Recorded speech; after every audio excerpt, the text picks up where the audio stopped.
नमस्कार, मैं विनोद कुमार शुक्ला, अड्डा पर आपका स्वागत है।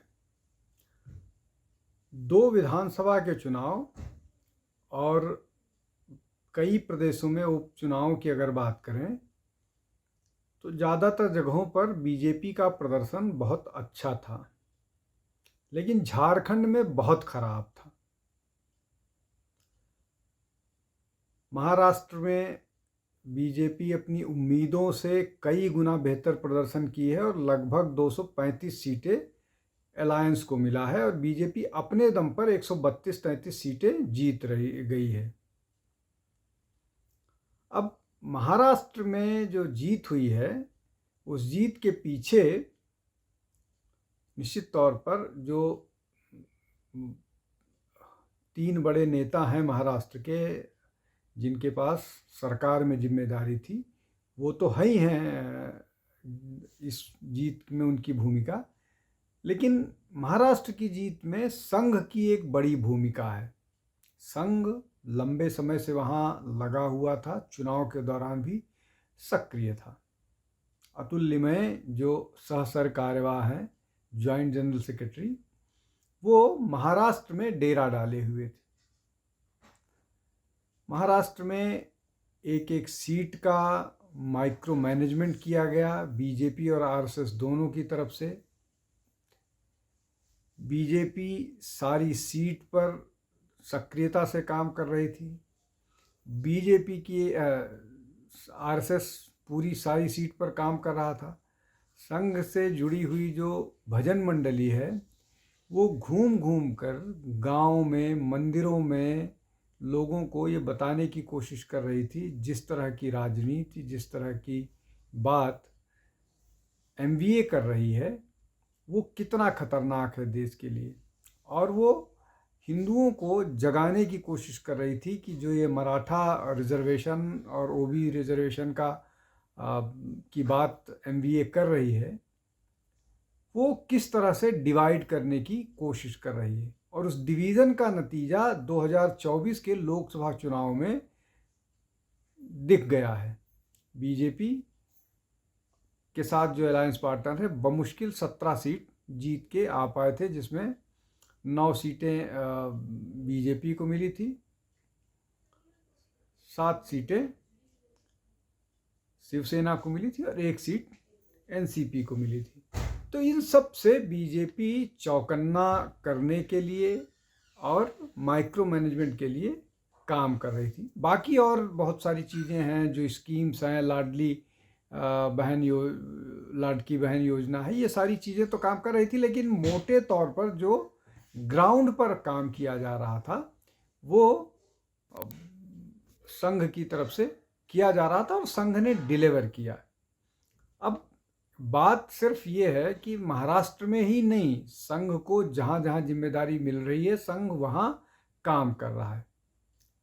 ऐसा ही काम उन्होंने हरियाणा में भी, जो 1 महीने पहले चुनाव हुए, हरियाणा में भी डिलीवर करके दिखाया, जहाँ पर अब तक का हरियाणा का सबसे बेहतर प्रदर्शन भारतीय जनता पार्टी का था। वैसा ही महाराष्ट्र में हुआ, अब तक का सबसे बेहतर प्रदर्शन। लेकिन इन सब के बीच, और अगर बाई इलेक्शंस की बात करें, उत्तर प्रदेश में 9 में से 7 सीटें बीजेपी जीत करके आई है और ऐसी सीट पर चुनाव जीते हैं जहां पर लगभग असंभव जैसी स्थिति है। कुंदरकी सीट पर, जहां लगभग 60 से 65% के बीच में मुसलमान हैं, वो सीट भारतीय जनता पार्टी 1,30,000 से ज़्यादा मतों से जीती है। करहल की सीट देख लीजिए, करहल की सीट में मतों का अंतर 60,000 से 65,000 से घट के 14,000 पर आ गया। ऐसी ही बहुत, और मतलब ऐसी ही सारी सीटें हैं। फूलपुर में मत प्रतिशत जो 4,000 की विक्ट्री थी, वो बढ़ करके 11,000 की हो गई। ऐसा ही कमोवेश सारी सीटों पर है। उत्तराखंड में जीत ली। उसके अलावा राजस्थान में 7 में से 5 सीटें बीजेपी जीती है। और इन सब में ज़्यादातर जगहों पर संघ ने कार्यक्रम बनाया और सक्रियता से काम किया। लेकिन झारखंड में क्या हो गया? झारखंड में ऐसा क्यों बीजेपी या संघ के लोग नहीं कर पाए? अब इसमें कई सारे कारण हैं। पहला तो कारण ये है कि बीजेपी को मान लीजिए, या इस बात को स्ट्रेटजिक उनकी मिस्टेक नज़र आती है, जहाँ पर उनको शायद ये लगा होगा कि यहाँ पर एंटी इनकम्बेंसी है और जिस तरह से हमने ट्राइबल वोटर्स को, ट्राइबल नेताओं को अपनी तरफ कर लिया है, और हम जो ये घुसपैठियों वाला मसला उठा करके आ रहे हैं, इसमें स्वतः स्फूर्त लोग बाहर आएंगे, वोट करेंगे और आसानी से चुनाव जीत लेंगे।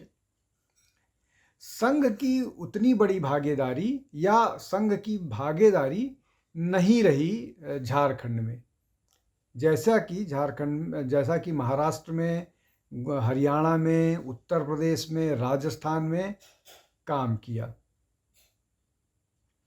तो संघ की वैसी भागीदारी न होने के कारण जो ग्राउंड पर बहुत सारा काम होता है वो नहीं हो पाया, एक बात ये। दूसरा, वहाँ जो महिलाओं को लेकर के उनकी योजना थी वो काम की, दूसरी बात ये हो गई। तीसरी महत्वपूर्ण बात ये है कि वहाँ पर डेमोग्राफी का परिवर्तन वास्तविक है और उन्होंने गांव के गांव जो डेमोग्राफी चेंज किए हैं उसके परिणाम चुनाव में दिख रहे हैं, और ये बड़ी भयावह स्थिति है। इस पर सरकार को जिस भी तरह से हो काम करना पड़ेगा। ये हो गया तीसरा फैक्टर। चौथा फैक्टर ये है कि क्या ट्राइबल लीडर जो हैं भारतीय जनता पार्टी के, चाहे वो बाबूलाल मरांडी हों, चाहे वो अर्जुन मुंडा हों, चाहे वो चंपई सोरेन हों, क्या ये डिलीवर नहीं कर पाए? लगता ऐसा ही है कि ये डिलीवर नहीं कर पाए। और हेमंत सोरेन जो हैं वो अकेले दम पर ट्राइबल वोटर्स ले आए। दूसरी तरफ कांग्रेस को भी यहाँ पर ठीक ठाक सीटें मिल गई हैं।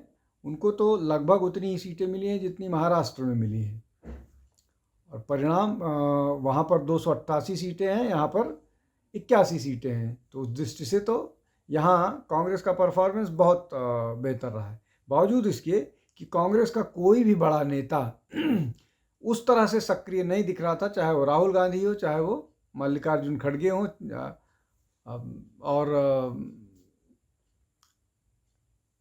प्रियंका गांधी तो अपने ही चुनाव में व्यस्त रहीं। तो ये जो 3, 4, 5 बड़े फैक्टर हैं वो झारखंड में हार के लिए जिम्मेदार नज़र आ रहे हैं मोटे तौर पर।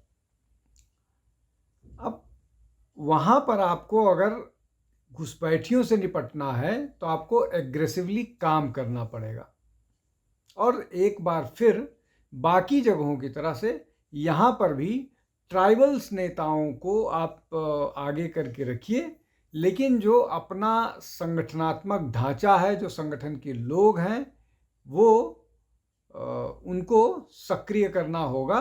और ये जो माइक्रो मैनेजमेंट है वो देखना पड़ेगा। ट्राइबल नेताओं को लेकर के, बावजूद इसके कि भारतीय जनता पार्टी के एक ट्राइबल नेता के बारे में अपशब्द इस्तेमाल किया गया था, उसके बावजूद वो चुनाव हार गई, और जिसने अपशब्द इस्तेमाल किया था वो चुनाव जीत गया। तो ये जो नैरेटिव वाला वॉर है वो झारखंड में ग्राउंड तक नहीं पहुंचा। ये चाहे वो ट्राइबल नेता के अपमान की बात हो या घुसपैठियों की बात हो। घुसपैठियों को लेकर के अर्बन एरियाज़ में तो बात पहुंच गई, लेकिन जो ट्राइबल्स हैं वहाँ तक ये बात नहीं पहुंच पाई। और ये जिम्मेदारी जो योजना महाराष्ट्र में बनी थी कि भजन मंडली का जो कॉन्सेप्ट होता है कि वो मंदिरों जा कर के लोगों को इस बात का एहसास कराएं। महत्वपूर्ण बात यह है कि झारखंड में न केवल मुस्लिम घुसपैठिए बढ़ रहे हैं, बल्कि क्रिश्चियन मिशनरीज भी बहुत तेज़ी से वहाँ पर कब्जा कर रहे हैं। और ये दोनों के दोनों एंटी बीजेपी वोट करते हैं। इसलिए इस पर भारतीय जनता पार्टी को काम करना पड़ेगा, उस पर नज़र रखनी पड़ेगी और इसका क्या काट हो सकती है उस पर काम करना पड़ेगा अगर उनको झारखंड में चुनाव जीतना है। मुझे लग रहा है कि झारखंड में भारतीय जनता पार्टी ने इस बार एक ही नारे पर ज़्यादा भरोसा किया और सुपरफिशियल कैंपेन था। सिर्फ घुसपैठिए की बात करके बाकी किसी उसके बारे में ना बात करना उनके लिए उल्टा पड़ता हुआ दिख रहा है और वो चुनाव हारे हैं, वो स्पष्ट नज़र आ रहा है।